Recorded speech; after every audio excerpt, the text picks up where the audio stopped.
तुम्ही कुठे गेलात? घर सोडून गेल्यापासून मी सौभाग्यवती असून सुद्धा विधवेचं आयुष्य जगते. कोण कुठं हळदी कुंकाच्या कार्यक्रमाला पण बोलवत नाही. माझ्याकडनं कोणी ओटी पण भरून घेत नाही.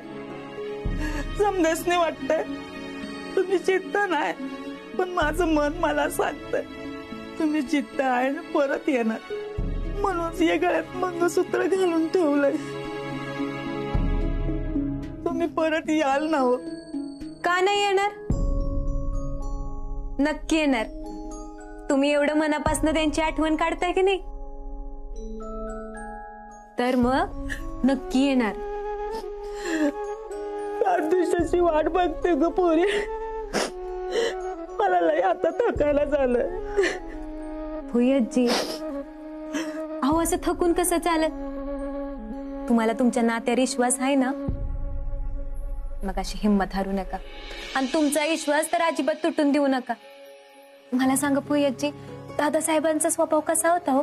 म्हणजे तुमच्यातलं नातं कसं होतं? काय सांगू तुला पोरी, त्यांचा स्वभाव जळटा निकारा होता तुझा आज्या सासरा. लय जपून राहावं लागायचं त्यांच्या मोर. गावावर लय प्रेम, सगळ्यांच्या मदतीला धावून जायचं. आणि घरातले एखादं माणूस चुकलं की सरळ त्यांच्या अंगावर धावून जायचं. लय रागीत, प्रचंड परंपरावादी, सनातनी विचाराचं होतं. वावग काय बी खपायचं नाही त्यांना. एवढे रागीट होते? रागीट? घरातल्या बायकांनी परंपरा रीतिरिवाज पाळले नाही तो तळपायची आग मस्तकात जायची. साध्या डोक्यावरचा पदर जरी ढळला तरी कठोर शिक्षा करायचे. एकदम कडक शिस्तीचे होते. त्याने आखून दिलेले चौकट नियम कोणी मोडले त्या माणसाची काय खैर नसायची. घरातली माणसं चळाचळा कापायची त्यांच्या मोर. मी तर म्हणायची त्यांना, तुम्ही मिलिटरीत पाहिजे होता. एकदा काय एखादी गोष्ट मनावर घेतली की माघार नाही. घर सोडायचं मनावर घेतलं ते घेतलंच. अजून परत यायला तयार नाही. तिकडं आपली बायको आपली वाट बघत असेल. तिने आपल्या माघारी कसं संसार सांभाळला असेल, तिला काय काय सहन करावं लागलं असेल, ते एकदा पण त्यांच्या मनात आलं नसेल काय ग? परत सांगा की मनात यायला ते जिवंत. भुयजी, असला भलत असेल तर विचार मनात आणू नका बर का. ते नक्की येणार आणि ते आहेत. तुमचा आवाज त्यांच्यापर्यंत नक्की पोहोचणार आणि ते तुम्हाला भेटायला नक्की येणार. आता तर मी पण त्यांची वाट बघते, कारण ना तुमच्या दोघांना असं एकत्र उभं करून मला जोडीचा आशीर्वाद घ्यायचा आहे.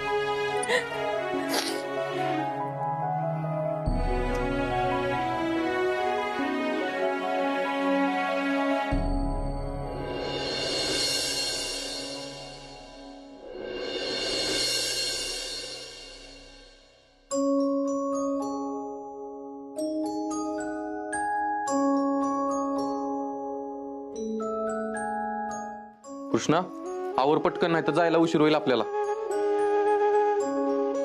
कृष्णा, आवरलंय का? कृष्णा,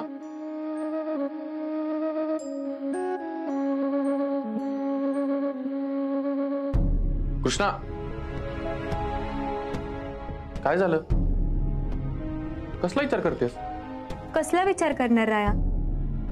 तुझ्या मनात ना अजून आपण आता कायद्यानं नवरा बायको नाही ही गोष्ट गेली नाही ना? कृष्णा, मला सांग, एखाद्या झाडाचं पान तुटलं तर ते पान त्या झाडाचंच म्हणून ओळखलं जातं ना? का त्याची ओळख मिटती? ते कायम त्या झाडाचंच राहतं ना? मग आपल्या नात्याचं बी तसंच आहे. पण ते आपल्यासाठी. लोकांचं काय? कृष्णा, यात लोकांचा विषय येतोच कुठं? हे बघ, आपण एकमेकांवर प्रेम करतो, आपण एकमेकांशिवाय जगू शकत नाही. हे आपलं आयुष्य आहे. मग ते जर आपण आपल्या मनाप्रमाणे जगलो तर यात चुकीचं काय आहे? आपलं नातं चुकीचं आहे राया. या नात्याला काय नाव द्यावं हे कळना झाले मला. प्रेमाचं नातं आहे हे कृष्णा. प्रेम आहे म्हणून नातं असतं, नातं आहे म्हणून प्रेम नसतं. आणि कायद्यानं जरी आपण नवरा बायको नसलो तरी आपण मनानं एकमेकांना नवरा बायको मानतोच ना. मानणं आणि असणं ह्या दोन्हीतला फरक मला लई त्रास देतोय राया. ही ही खोटं वागणं लई जड जाते. नको वागू खोटं. मी समजा ऐकलंय कृष्णा. खोटं वागणं म्हणजे काय कृष्णा? जी गोष्ट खरी नाही ते सांगणं. तुम्ही आता कायद्याने जरी नात्यात नसला तरी मनाने आहे ना. मनातनं काय एकमेकांना लांब करताय? तुमच्या मनाला सांगा की हे नातं तुटलं नाही आणि तुटणार भी नाही. आम्ही कायम नवरा बायको राहू.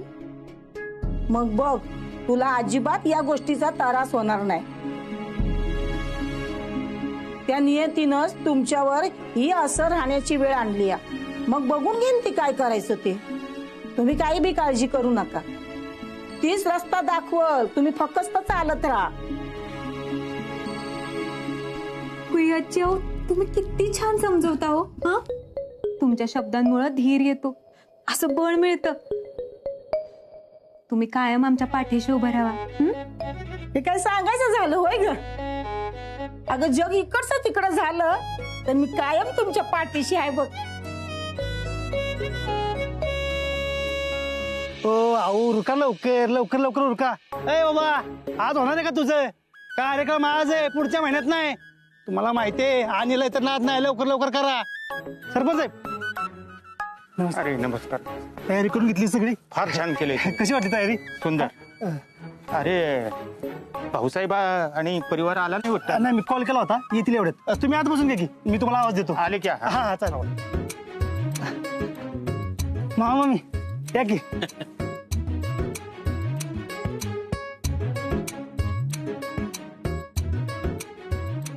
हे काय राय कृष्ण अजून आला नाही तर? येतील की. नाही मामा मी भाऊसाहेबांना कॉल केला होता, निघालेत पोचलेच एवढ्यात. बर मी आलो जरा जाऊन. आज आपल्या लेकीच्या हातनं देवळात मूर्ती बसवणार आहेत. ह्या विचारानेच देव पावल्यागत झालाय बघा. नाहीतर काल पतुर राय तिला नांदवतील का नाही, तिच्या जीवाला काही धोका तर नाही ना, या विचाराने जीवाला नुसते घोर लागून राहिला होता माझ्या. खरं आहे तुझं. देवाच्या कृपेने तिचं सगळं चांगलं झालंय. फक्त हितनं पुढच्या आयुष्यात तिच्या काय संकट येऊन आहेत एवढंच वाटतं बघ. मामा मी आत बसा की. मी आवाज देतो भाऊसाहेबांना. होय.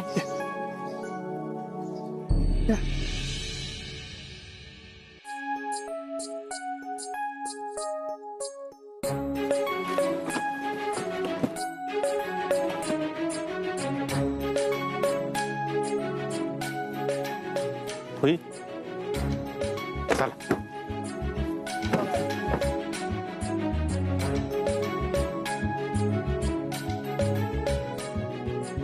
धूपं दीपं दर्शयामि. ॐ भद्रं कर्णेभिः शृणुयाम देवाः. भद्रं पश्येमाक्षभिर्यत्रः. त्रिरंगे सुष्टवागसुस्तनभिः. कृष्णा तू आता रायाच्या हाताला हात लाव. कृष्णा अगे लाव की हाताला हात.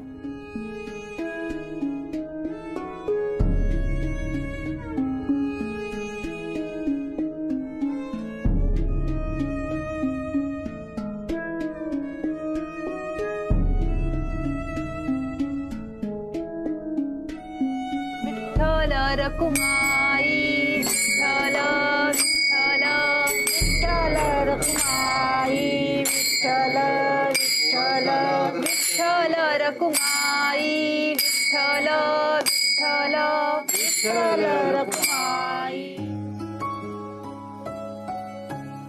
पंचामृतं स्नानं समर्पयामि.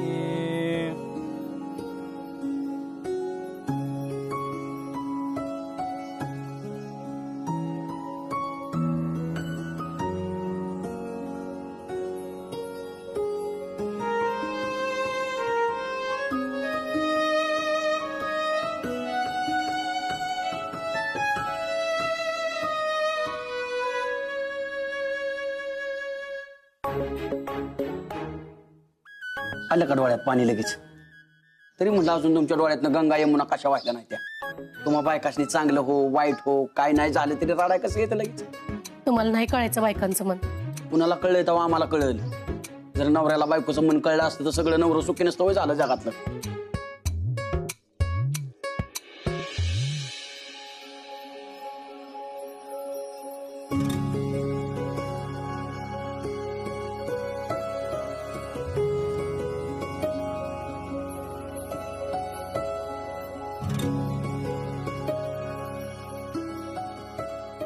आई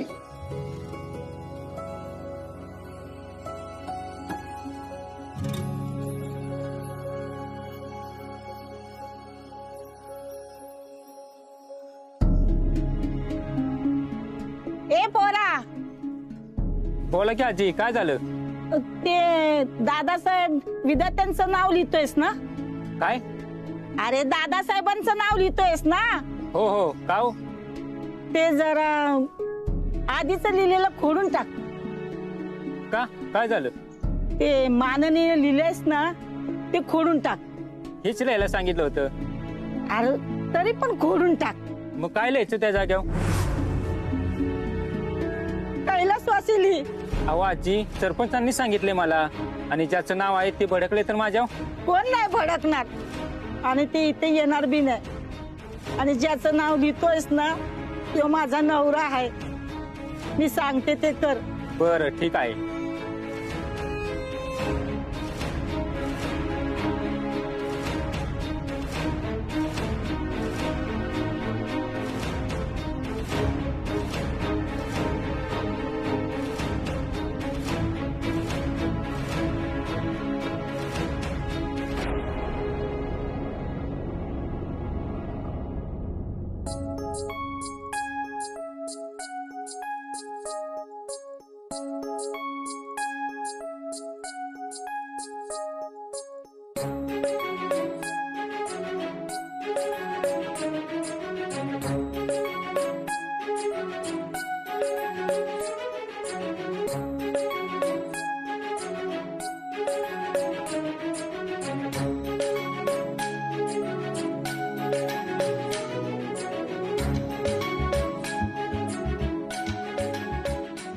युगे 28 विठवरी उभा, वामांगी रखमाई दिव्य शोभा.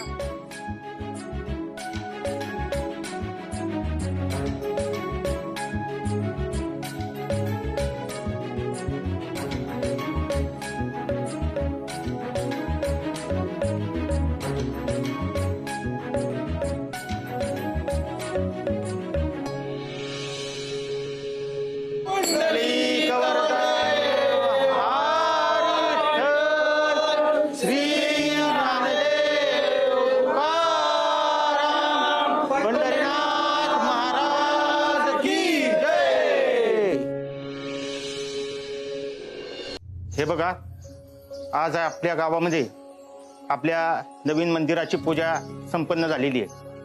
आपण हे मंदिर उभारत असताना आपण सर्वांनीच मोलाची साथ दिलेली आहे, आणि आपण केलेल्या सहकार्याबद्दल मी सर्वप्रथम गावचा सरपंच म्हणून तुमचे आभार मानतो.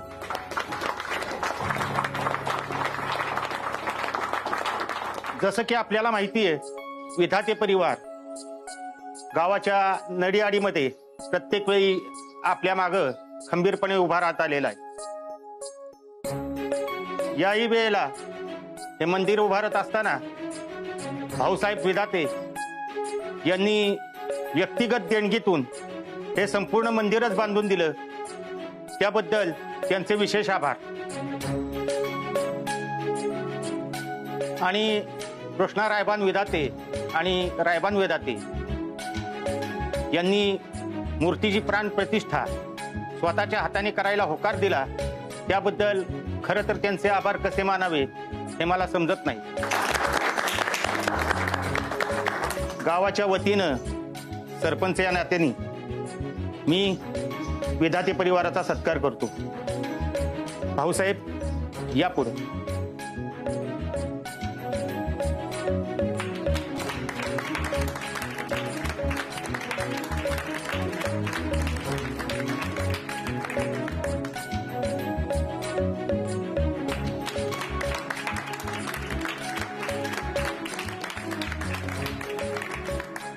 आता मी उपसरपंच बाई यांना विनंती करतो की त्यांनी रंजना वहिनीचाही सत्कार करावा.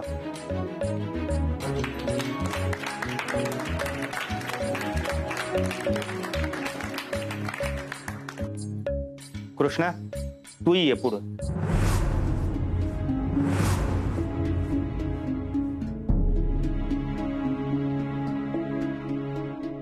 कृष्णा जा की.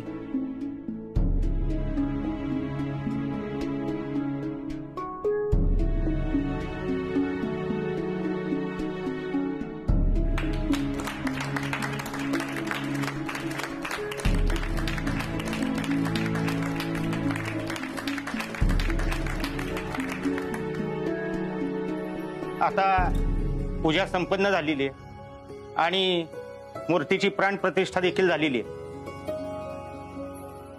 तेव्हा आता हा जो काही झेंडा आहे तो आपण कळसावर लावायचा आहे. आणि तुम्हाला सगळ्यांना माहितीच आहे, ज्याच्या हस्ते पूजा होते त्याच्या हातानेच तो कळसावर लावायचा असतो.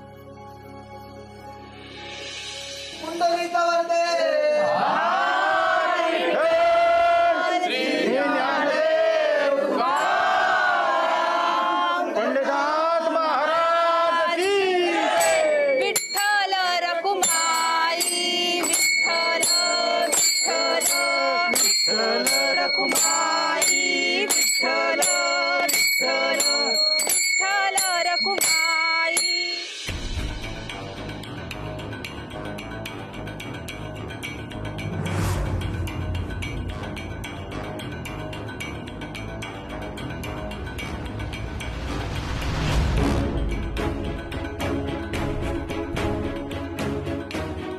राया कळसावर झेंडा लावायचाय तुला. चल हो पुढं. राया जपून. कृष्णा हलक्यात कामच नसतंय आपलं. कृष्णा तू काळजी करू नकोस. हा विठुराया त्याच्या पाठीशी असेल. तो भक्तांच्या नियमित पाठीशी असतो बघ.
अरे अरे हा झेंडा जमिनीला टेकून द्यायचा नसतो.